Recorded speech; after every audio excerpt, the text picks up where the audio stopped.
Why do bad things happen to innocent people? It's a question I'll never have the answer to. Picture this. I was 4 years old and I had the best parents in the world. My mom was beautiful and she had the most caring eyes ever. And she smelled like an angel. She sang with me, played with me, and made the most amazing food. My dad was funny. He'd always pick me up and spin me around the room. Most of all, they loved each other. And I know they loved me. When I look back, I think about those happy moments. Life was perfect. Before I get to the really sad part of the story, please like the video and subscribe to the channel. If you do this in the next 3 seconds, someone is going to give you some really good news tomorrow. Hit that notification bell too. Simon, we're going to Thailand. We're going on vacation. My mom squealed one night while my dad lifted me into the air. I didn't really understand what vacation meant because I was really little, but they were really excited, so I just went with the flow. It was going to be my first time on a plane, and I was very excited. I had dozens of plane toys, and I'd seen them on TV and in the sky, but to actually sit inside of one of them, oh boy. The day came, and I was jumping up and down with joy. We sat in the plane, and my mom gave me some toys to play with. You should have seen me when the plane took off. I was clapping and everything. It was hilarious. I remember it being a fun ride, and I was pretty much excited the whole time until the plane suddenly went dark and started to shake. Don't worry, son. I think it's just turbulence. My dad said. My mom put her arm around me and told me that everything would be all right. But then the plane started to descend and the people started screaming. My mom blocked my eyes and I don't remember anything else after that. Hey, sweetie. Are you awake? Aw, open your eyes, precious. I heard an unfamiliar woman say. I opened my eyes. Who are you? I'm Nurse Sandra. What's your name, little one? Simon. Where's my mom and dad? I'm so sorry, sweetie. And I don't know if you can understand this, but the plane crashed, and you are the only survivor. Your mommy and daddy are angels now, but they'll always be watching over you. I burst into tears and screamed for my mom and dad. I told the nurse to stop lying. I kicked and punched the pillows, but it was no use. It was true. I was an orphan. When I was strong enough to leave the hospital, I was told that none of my relatives wanted me. That was sad because I had lots of aunts and uncles who were pretty well off. So I was sent to a foster home. Welcome, honey. You're such a sweetie pie, A woman said as I was dropped at the house. She introduced herself as Molly and took me up to a small bedroom, which I'd be sharing with 2 other boys. I remember this being a happy place, despite the sadness I felt after losing my parents. Molly treated all of us like we were her own children, and I had many fun moments there. She always comforted me when I was feeling sad, and I'll always think of her as my second mother. But when I was about 15 years old, they reduced the funding she received as a foster mom, and she could no longer afford to take care of so many children. Simon, you're getting older, and it might be better for you to be with a more financially stable family. One which can adopt you formally and put you through college, She said one night. But I don't want to leave. I know, and I understand. But we have to think about what's best for you. You're a really smart young man, and you need people who are in a better financial situation than I am. Listen, a really nice family is interested in adopting you. The mom and dad are both lawyers and they have twin daughters.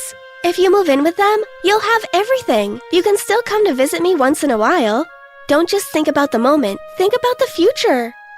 After more speeches and persuasion, I finally agreed to meet this family that wanted to adopt me. Molly invited them over for lunch while the other kids were at school. I stayed home that day. They pulled up in an expensive BMW, and when they got out of their car, I thought they looked like 2 of the most boring people I'd ever seen. Good afternoon, young man. My name is Alonzo Middlecroft. And I'm Gwendolyn Middlecroft. We are very pleased to meet you. I tried to be very polite throughout lunch. They discussed boring things like their jobs and then arranged with Molly for me to move that weekend.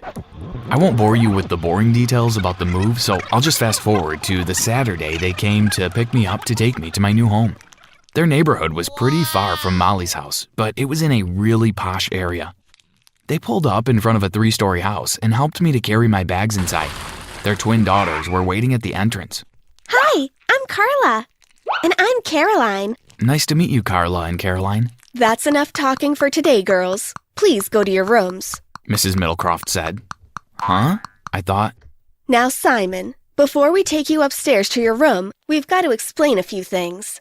We have some rules in this house that must be adhered to, or else there will be serious consequences. We have compiled our rules into a book, and we expect you to finish reading it by tomorrow night, she said. Maybe you're thinking she handed me a little booklet, but no.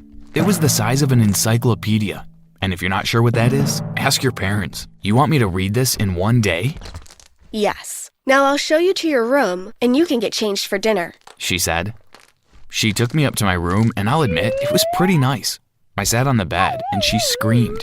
No, that's rule number 24. No sitting on the bed with your outside clothes. I stood up, and she continued.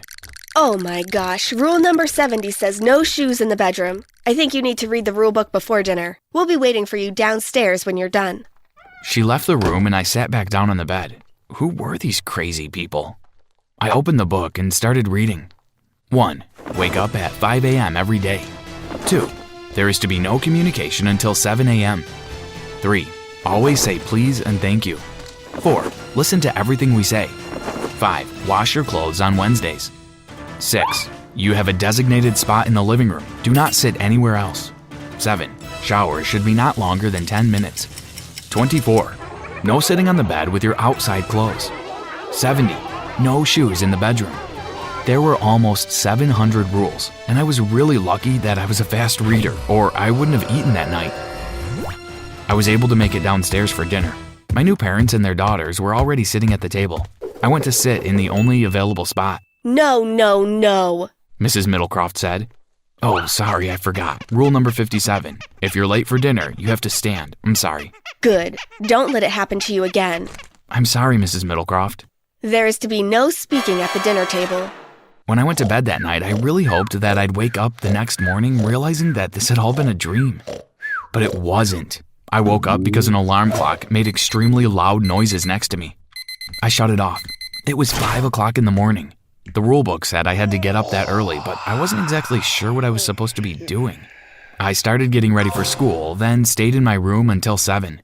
When I got downstairs, everyone was smiling and having breakfast like pretty normal people. Hi, Simon. I hope you had a good first night. One of the twins said as she winked at me. Yes, it was great, thanks. I was happy to go to school that day because it made me realize that at least one part of my life hadn't gone crazy. I was happy I didn't have to go to the same private school as Caroline and Caroline. When I got home later, my new parents were already back. I greeted them, then went up to my room to get changed. After a while, I heard a faint knock on my door. I opened it and saw both twins standing there. They looked startled. Hey, Simon. Sorry we haven't welcomed you to our family yet. In case you haven't realized it by now, our parents are crazy. We had to sneak in here to talk to you. Yes, if they find us, we'll be in big trouble. We just wanted to let you know that you don't need to worry. Everything will be fine if you follow the rules. Then they left, just like that. The next few weeks were weird. When I was alone with the girls, they were cool, but in front of their parents, they were like robots. I still had a hard time remembering all the rules, so I ended up getting punished a few times. Once, I got punished for leaving my bedroom window open when I went to school, so I had to scrub the floors. Another time, I used the wrong spoon to eat some ice cream, so I wasn't allowed to eat desserts for a week. Then, one day... Children, we're going away for the weekend. We have to go visit your grandpa. He's in the hospital. Really, Mom? Yes. I have created another rule book for you to follow while we're away. We will call you a few times to make sure that everything is okay. Okay. Then they left. How lucky. It was crazy because we could all finally be ourselves. Caroline decided to throw a party and started calling all of her friends. By 6 on Saturday afternoon, the house was filled with crazy teenagers. And by midnight, they were all dancing, screaming, and drinking. The twins had totally transformed. I had never seen them like this, and I couldn't believe they were bold enough to do this. What if their parents came back home early? Anything could happen. What would they do to us? Anyway, by the end of the night, we were totally wiped out. Somehow, the three of us ended up falling asleep in the guest bedroom. I guess we must have been super tired because we didn't wake up until we heard Mr. Middlecroft screaming at the top of his lungs. What is going on here? Why are you all sleeping here like this? Daddy, it's not what it looks like. The house is a mess. Did you all have a party? Yes, Dad. Sorry. They've never done this before. I think it's that boy's fault. We'll have to punish him. Mrs. Middlecroft said to her husband. They made me go to my room and they handcuffed me to my desk. You're going to be here for a long time with no food or water. Mr. Middlecroft glared at me. I couldn't believe I was being punished for something I didn't even plan. Well, luckily for me, and unfortunately for them, I knew how to get myself out of handcuffs. I learned it with the other kids back at Molly's house when we'd found an old pair on the street. I freed myself and decided I had to find a way to get out of that house. I packed my backpack with a few things and decided I'd wait until about 2 in the morning to make my escape. When it was 2, I opened the door quietly and walked down the stairs.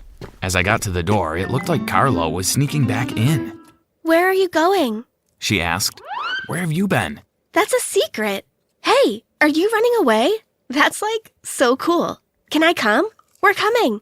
I'll go wake up Caroline. I didn't even have a chance to answer. Of course I didn't want these 2 girls slowing me down, but could I really leave them here? In about 15 minutes, the twins tiptoed down the stairs with their stuff, and we left the house. We walked for a while until Caroline said, So, where are we going? I'm still sleepy. Are we going to, sleep on the street now? Well, we could always go to a hotel. Carla replied. You have money? Yeah, I stole a few thousands from Dad's safe. Well, that was lucky. We checked into a hotel and ordered a whole bunch of snacks. We turned on the television and watched movies until we fell asleep. The next morning, the twins had about 40 missed calls from their parents. What are you gonna do? Carla asked. We'll just make them suffer a little longer. I think if we spend about a week away from home, they'll regret what they did to Simon. And maybe they'll throw away their stupid rule book. Caroline answered. We stayed away for 2 weeks instead of just 1 to make sure they'd have a change of heart. Would you believe that it actually worked? When we finally decided to go home, they ran towards us and hugged us. Mrs. Middlecroft cried and cried, saying that she thought we had been kidnapped or hurt. We didn't get into any trouble, and now we have fewer rules. They apologized to me for treating me so badly, but honestly, I hope time will fly so I can go to college and leave this place forever.